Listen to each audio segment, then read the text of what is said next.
زۆر جار دەڕۆینە جێگایەکەوە نووسراوە ئەم شوێنە لە ژێر چاودێری چڕی کامێرادایە. ئەو کاتە تۆ هەندێک تەسەڕوفات هەیە ناتوانی بیکەی، حتا لەگەڵ خەڵکا قسەکەی بە شێوەیەکی جوان قسەکەی. بێگومان ئێمەی مرۆڤ لە ژێر چاودێریکی چڕ داین، زۆر چڕ لەلایەنی خوای پەروەردگارەوە کە ئاگای لە هەموو شتێکمانە، پاشان لەلایەنی مەلایکە بەڕێزەکانەوە کە خوای گەورە دەفەرمێ وَإِنَّ عَلَيْكُمْ لَحَافِظِينَ كِرَامًا كَاتِبِينَ يَعْلَمُونَ مَا تَفْعَلُونَ. هەتا ئێسەمان سانیوە ئێوە چاودێرتان بەسەرەوەیە، چاودێری مەلایکە، ئەو مەلایکەی کە لای ڕاست و چەپە، بەڵام لە قورئانە باس نەکراوە لەسەر شانتە، ئەفەرمێ عن اليمين وعن الشمال، لەسەر ڕاست و چەپ، بەڵام لە چ شوێنێکی چەپ و ڕاستایە نازانین ئێمە، لەبان شانمانە لە شوێنێکی ترایە والله ئەعلم. خوای گەورە دەفەرمێ ئێوە چاودێری چڕتان لەسەرە، کیرامەن کاتیبین، کۆمەڵە مەلایکەیەکی بەڕێز سەلامی خوای پەروەردگاریان لەسەر بێت کە حەزیان بە خەیر و چاکەیە، پێیان خۆشە ئێوەش خێر و چاکە ئەنجام بدەن. کیرامەن کەڕەمیان هەیە، کەڕەم زۆر بەڕێزن، کاتیبین هەموو شتێک تۆمار دەکەن و دەینووسن، یعلمون ما تفعلون، ئەوەی کە ئێوە ئەنجامی ئەدەن ئەوان هەمویان دەزانن. واتە هەر ئێمە لە ژێر چاودێرێکی چڕ داین، هەرچی بکەین هەرچی بڵێین ئەو مەلایکە بەڕێزانە سەلامی خوای پەروەردگاریان لەسەر بێ دەینووسن لەسەرمان بۆ ڕۆژی قیامەت هەڵی دەگرن. ئیمامی سوفیانی ثەوری ڕەحمەتی خوای لێ بێ دانیشتبوو لەگەڵ جەماعەتێکە، فەرمووی ئەگەر کەسێک لە ئێوە کە دانیشتوونە ئێستا کەسێک لە ناوتانە بێ لە مەجلیسی ئێوەدا بێ قسەکانتان بەرێتەوە بۆ دەسەڵات، واتە لە نێوان ئێوە و دەسەڵاتە فیتنەیی بکە و قسە بێنێ و قسە بەرێ، قسەکانتان بگەێنێ بە دەسەڵاتدارەکان، ئایا ئێوە شتێک دەڵێن کە ئەو کەسە بیگەێنێ بە دەسەڵاتدارەکە و دەسەڵاتدارەکە لە ئێوە تووڕە بێ و تووشی سزاتان بکات؟ وتیان نەخێر. ئەگەر بزانین لە مەجلیسی ئێمەدا کەسێک هەیە قسەکانمان دەگەێنێ بە دەسەڵاتداران، ئەوە ئێمە شتێک ناڵین ئەوان تووڕە بن و سزامان بدەن، سجنمانکەن و تۆڵەمان لێ بکەنەوە. دەی فەرمووی واللهی فإن معكم من يرفع الحديث إلى الله، دەی واللهی لەگەڵ ئێوەدا مەلایکە هەیە، ئەو مەلایکانە قسەکانی ئێوە بەرز دەکەن و بەلای خوای گەورە، لە کاتێکە خوای گەورە خۆشی ئاگادار و عالمە بەناو دڵەکانیشمان. بە فەرمانی خوا قسەکانمان دەگەێنن. پیاوچاکی وا هەبووە دووشەمان و پێنجشەمان گریاوە، وتیانە بۆچی دەگریت؟ وتوێتی ئەمڕۆ نازانم چی کردەوەیەکم بۆ لای خوا بەرزە بێت. بۆیە ئێمە چاودێریەکی چڕمان لەسەرە. واللهی ئەگەر مراقەبەی کامێرامان لەسەر بێ زۆر بە شێوەیەکی ڕێک و پێک قسە دەکەین. واللهی قسەکانمان بیری لێ نەکەینەوە، نەیکوڵێنین کوردوەتەنی نایڵێن، دەی واللهی چاودێریمان لەسەرە یەک وشەیەک بە خەسار ناچی، باش بە یا خراپ. کەواتە ئاگادار بە مراقەبەی چاودێری مەلایکە زۆر بە قۆترە لە کامێرا. کامێرا بۆچی؟ کامێرا ڕووی لە تۆیە، پر لە پشتەوە چی بکەی ناتبینێ. کامێرا لە تاریکیە هەموو شتێک ناخوێنێتەوە، دەموچاوەکان دەرناخا. کامێرا کارەبا بڕا کۆتایی پێدێ، بەڵام مەلایکەکانی خوا بۆ هەر شوێنێ بڕۆین، لە هەر شوێنێک بین، هەر چی بڵین و هەر چی بکەین، یەک شتێکمان بەزەح ناچێ، یەک هەڵس و کەوتێکمان، یەک وشەیەکمان بەزەح ناچێ و بە خەسار ناچێ، هەمووی دەنووسرێ باش بە یا خراپ. کەواتە ئاگادار بە چۆن ئەو شوێنە لە ژێر چاودێری چڕایە، ئێمەش چاودێری چڕمان لەسەرە. دوو مەلایکە بە تایبەتی لەگەڵمانان، ئەوە هەر لێمان جا نابنەوە. خوا دەزانێت چەند مەلایکەی تریشمان لەگەڵایە، سەلامی خوایە لەسەر بێ. کەواتە ئاگادار بە لەو دەشت و سەحرایە بە لەو شاخە بە کامێرا ناتخوێنێتەوە، هەرچی بکەی، هەرچی بڵێیت و هەرچی بکەی لە دەشتێکی چۆڵە کامێرا لە تۆ دوورە، بەڵام مەلایکەی خوا لە هیچ حاڵەت و لە هیچ چرکەیەکا لە تۆ جیا نابێتەوە. کەواتە تۆ لە ژێر چاودێری چڕی مەلایکەدای سەلامی خوای پروردگارێ لەسەر بێ، من و تۆ بە هەمان شێوە هەتا ئەو ڕۆژەی ڕۆحمان دەردەچی. کەواتە ئاگادار بە، بزانە چی قسەیەکت بەرز ئەبێتەوە بۆ لای خوا، چی لەسرت دەنووسرێ. بێگومان خوای گەورە دەفەرمێ لای ڕاست و چەپی ئێوە دوو مەلایکە دانیشتوونە، دەفەرمێ ما يلفظ من قول إلا لديه رقيب عتيد. عتيدە واتە هەر وشەیەک لە دەمتان دەرچێ، هەر وشەیەک لە دەمتان دەرچێ، ئیلا ئەو مەلایکەیە ڕەقیبە چاودێرە دەینووسێت، هەموو شتەکان تۆمار دەکات. فڵان کەس ئەمڕۆ چی وتووە، چەند قسەت کردووە ئەمڕۆ، دوێنێ ڕۆژەکانی تر هەمووی نووسراوە، باش بە یاخرا. دوعات کردووە، زیکری خوات کردووە، قورئانت خوێندووە، نووسراوە. جوێنێشت داوە، بوختیانت کردووە، غەیبەتت کردووە، هەر نووسراوە. هەرچی لە زمانمان دەرچێ هەمووی دەنووسرێ. کەواتە هیچ وشەیەک بە زەح ناچێ، هەرچیت کرده بێ دەنووسرێتەوە وەکو خۆی. بەڵام وەڵاهی ڕۆژێک دێ خۆشەویستان، ئێمە دەڕۆین، ئێمە ئەم ژیانە بەجێ دەهێڵین، بەڵام ئەوەی کە لە دنیادا نووسیمانەوە لە ژیانی خۆمان کتاب دەبێتە کتابێک.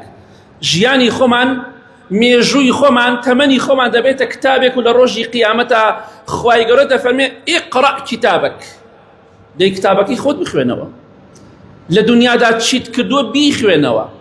یەک زوڵمێک، یەک وشەیەکی زیادی تیان نییە، یەک کردەوەیەکی تیان نییە کە تۆ ئەنجام من نەدابێت. کەواتە ئێمە لە ژێر چاودێرێکی زۆر چڕ داین، هەرچی لە زمانمان دەربچێ باش بە یا خراپ، یا مەلایکەی ڕاست دەینووسێ یا مەلایکەی چەپ دەینووسێ. سەلامی خوایان لەسەر بێ. کەواتە ئەمڕۆ ئێمە کتابەکانی خۆمان دەنووسینەوە، مەلایکە بۆمان دەنووسێتەوە، بەڵام لە ڕۆژی قیامەتە دەیخوێنینەوە. کەواتە دڵخۆش مەبە کاتێک تەنهای هەر خۆتی، یاخود لەگەڵ کەسێکا قسە ئەەکەی لە مەجلیسێکا دوو بە دوو دانیشتوونە، یا چەند کەسێک دانیشتوونە لە شوێنێکە، یا بە تەلەفۆن لەگەڵ کەسێکا قسە ئەەکەی لە کەس لەگەڵا نییە، تۆش دەڵێن نەخێر. ئێمە وا دەڵێن، بەڵام ئاگامان لەوە نییە بەلایەنی کەمەوە دوو مەلایکە لەگەڵ مندایە، دوانیش لەگەڵ بەرابەرەکە دایمە چوار، یەکی شەیتانێکیشمان لەگەڵایە بەردەوام لەگەڵمانایە، ئەمە شەش، خۆشمان دوو، ئەمە هەشت، کەچی ئەڵێن هەر خۆمانین.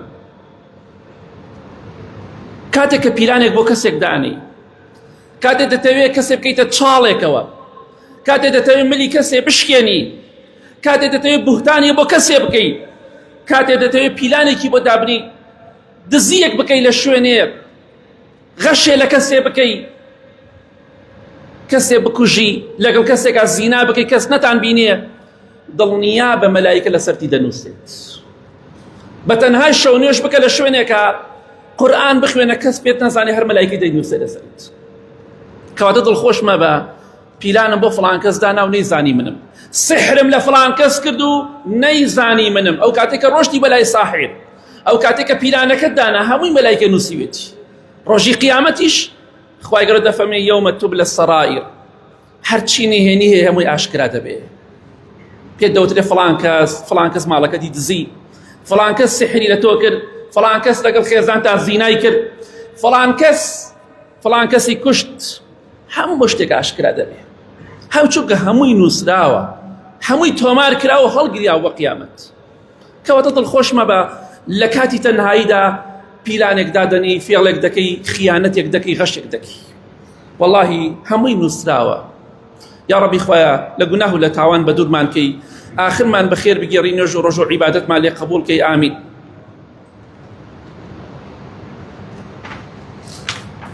الحمد لله والصلاة والسلام على رسول الله وعلى آله وصحبه ومن والاه. خواهي قروم يربان تفرميه وإن عليكم لحافظين كراما كاتبين يعلمون ما تفعلون. كومالك ملايكي بريس كشتكان تومار دكانو دينوسن لسر ايوة شاو ديرن مراقبا هموش تيك عند نوسن. بلام خواهي قرو وصفي عند كاتب فرمي اوان كراما كاتبين زۆر بەڕێزن زۆر لەسەرخۆن ڕەحمی خوایە بۆ ئێمە کۆمەڵێک مەلایکەی لەسەرماندانە ناوە ڕاست و چەپمان بە تایبەتی چەپ کە گوناه و تاوان دەنووسێ ڕەحمی خوایە مەلایکەی لەو مەلایکانەی کە لە جەهەنەما سەرپەرشتی جەهەنەم دەکەن ئالەوانەی دانە ناوە غیلاظ شیداد زۆر تووڕەن زۆر بەهێزن کە خەڵکی جەهەنەم دەیان بینە دەترسێ لێیان پەنا بەخوای گەورە ڕەحمی خوایە کۆمەڵێ مەلایکی داناوە حەزیان بە خێر و چاکەیە توند نین ترسناک نین ئەو ڕەحمی خوایە ئەگە مەلایکەی یا چەپمان ئاوا بووایە چیمان بکردایە خۆ دەسەڵاتمان هەبوو نە بەخوا نیمانە چەندێک خوای گەورە بە ڕەحمە وەڵاهی ئەو کەسێک کە گوناه و تاوانەکانمان دەنووسێ کە مەلایکەی خوایە زۆر بەڕێزە سەلامی خوای لەسەر بێ حەزی بە خێر و چاکەیە پێی ناخۆش تۆ گوناه و تاوان دەکەی ئەنجامی دەدەی وەکو مەلایکەکانی جەهەنەم کە خوای گەورە دروستیانی کردووە تەبیعەتیان وایە زۆر توندن بۆ لەبەر ئەوە سزای ئەهلی دۆزەخ زیاتر بدەن دڵیان چۆن دەڵێ کوردوەتەنی دڵیان ڕقەوە نازان دڵیان هەیەیانە بەبەسمان ئەوەیە چۆن ناخوانە فڵان کەس دەڵێن دڵی ڕقە سەلامی خوایان لەسەر بێ خوای گەورە وا دروستیانی کردووە ڕەحمیان بۆ ئەهلی جەهەنەم نەبێت بەڵام ئەمانەی تر کیرامن کاتبین زۆر بەڕێزن حەزیان بە خێر و خۆشیە حەزیان بە چاکەیە تۆ گوناه دەکەی پێیان ناخۆشە دەینووسن بەڵام حەزیان دەکرد تۆ ئەو تاوانت نەکردایە سی ڕەحمی خوا بکە چەندێ بە ڕەحمە ئیمامی فوضەیل ڕەحمەتی خوای لەبێ کاتێ ئەم ئایەتی دەخوێنایەوە وئین عەلەیکم لەحافیظین دەیفەرموو بەڕاستی ئایەتێکی زۆر قورس و گرانە لەسەر ئەو کەسانی کە بێئاگان کە بێئاگان زمانی خوایان لە هیچ شتێک ناگەڕێنەوە کەواتە هەرچیمان وتۆ لەو ڕۆژەی کە بالغ بووینە حتا ئەو ڕۆژەی دەمرین هەمووی دەنووسێ باش بێ خراپ بێ عیبادەت بێ گوناه و تاوان بێ هەمووی دنووسراوە بۆیە کەواتە ئاگاداری خۆت بە ئەوان خێر و چاکەیان بۆ ئێمە دەوێ بەڵام لەگەڵەوەشا زۆر بەڕێزن زۆر بەڕەحمن بەڵامی نایەڵن یەک وشەیەکە لە زمانت دەرەچێ بەزەح بچێ ئیلا دەینووسن باش بە یا خراپی دەنووسن سیر ڕەحمی خواکە سیری میهرەبانی خواکە بەرامبەر ئێمەی تاوان بار لە حەدیثێکی صحیحدا کە لە صحیحە و لە صحیح جامع صغیر هاتووە خۆشەویستی خوا فەرمیێ صلی الله عليه وسلم کاتێک ئینسانێکی گوناهبار کەواتە کاتێک کە گوناهێ دەکەی تاوانێک دەکەی ئەبێ مەلایکەی لای چەپت بینووسێ بەڵام خوای گەورە ئەوەنە بە ڕەحمە بە مەلایکەی لە ڕاستی فەرمووە هەر کەسێ چاکەی کرد یەکسەر بینووسە فەوری تاخیری مەکە بەڵام بە مەلایکەی چەپی فەرموو بۆ هەموو مرۆڤێک ئەی مەلایکەی لای چەپ کاتێک کە بەندەکەم گوناه و تاوانی کرد 6 ساعات لەسەری بۆست 6 کات 6 زەمان یەکسەر گوناهەکە مەنووسە ئەگەر فإن ندم واستغفر الله منها ئەگەر لەو 6 ساعات و لەو ماوە زۆرەدا گوناهێکت کرد بەس حەقی خوا نەک حەقی خەڵک نەک بوهتانێکت بۆ کەسێک کرد بێ نەک بڕێ سحرێ بکەیت و بێتەوە لە 6 ساعاتەکە تۆ بکەیت نا حەقی خوا نەک حەقی خەڵک لەو 6 ساعاتەدا لەو مەسافە زۆرەدا ئەگەر پەشیمان بوویتەوە لە گوناه و لە تاوانەکەت و تۆبەت کرد و داوات کرد خوایە گیان لێم خۆش بە ئەستەغفیر الله خوایە من گوناهێکم کرد و داوای لێ خۆشبوون لە تۆ دەکەم پێغەمبەری خوا فەرمیێ صلی الله عليه وسلم ئەگەر لەو 6 ساعات و لەو 6 کات و زەمانەدا پەشیمان بوویتەوە تۆبەت کرد و داوای لێ خۆشبوونت لە خوا کرد ئەو گوناهی کە کردوتە چەند گوناهێکە ڕێک مەلایکەکە فڕێدە ئەلقاها فڕێدە و ناینووسێت ئەگەر تۆبەش نەکەی ئەوەنە دڵڕەق بی نەڵێ خوایە لێم خۆش بە ئەو جای یەک گوناه و تاوان دەنووسێت یەک بەڵام چاکە جاری وایە یەک بە 10 یەک بە 700 یەک بە 1000 بەرەو ژوور بەڵام تاوان یەک بە یەک زینات کرد بێ ناکرێ بە 2 زینا لەسەرت ئیلا مەگەر پەنا بەخوا کەسێک لەگەڵ دراوسەی خۆی بکە ئەوە تاوانەکەی گەورەتر لە قیامەت سزا دەدێ یا دزی لە دراوسەی خۆی بکە ئەگینا تاوانەکان هەمووی دینارێکت دزیوە هەر دینارە دەنووسرێ فلستێک سنتێکی بۆ زیاد ناکرێت دۆلارەکە دینارەکە دزیوتە پەنا بەخوای گەورە بۆیە ئەو ڕەحمی خوایە کەواتە گوناه و تاوان دەکەین ڕۆژانە ئێمە چونکە مەلایکە نین هەر کاتێ گوناهێکت کرد، هەر کاتێ تاوانێکت کرد، پێش ئەوەی لەسەرێ بنووسێ لە ماوەی ئەم 5-6 سەعاتە، ئەم 6 سەعاتە، ئەم 6 زەمان و کاتە یەکسەر بڵێ خوایە تۆبە، خوایە لێم خۆش بە. ئەگەر ملیۆنەها جار بڵێ خوایە لێم خۆش بە، خوا لێت خۆشە بێ. ئەگەر بە ملیارەها جار بڵێ. بۆیە هەوڵ بدەم مەهێڵە بینووسێ مەلایکە، بإذن خوا بڵێ خوایە لێم خۆش بە. ئەستەغفر الله، ئەستەغفر الله. خوایە داوای لێ خۆشبوون لە تۆ دەکەم. بەخوا گەورە دەبی بۆ لای خوا گەورە، بەوە لای خوا گەورە دەبی، بەڕێز دەبی. گوناهەکەیشت کە کردوتە ڕێک فڕێ ئەدا مەلایکە سەلامی خوای لەسەر بێت، لەسەرتی نانووسێت، لە قیامەتیش نایبینیتەوە. و ئەستەغفر اللهش دەکەی، گوناهەکەیشت دەڕوا، خێر و چاکەشت دەست دەکەوێت. بۆیە ئەگەمە لە خۆمان بێ لە کۆتاییدا دەڵێم چاودێریەکی چڕی زۆر بەهێزمان لەسەرە، خوای گەورە ئاگاری ناو دڵەکانمان هەیە، پاشان مەلایکە بە ڕێزەکان سەلامی خوایان لەسەر بێ ئاگای لە هەموو شتێکی ئێمە هەیە، هەموو جوڵە و قسە و وتە و کردارێکی ئێمە هەیە.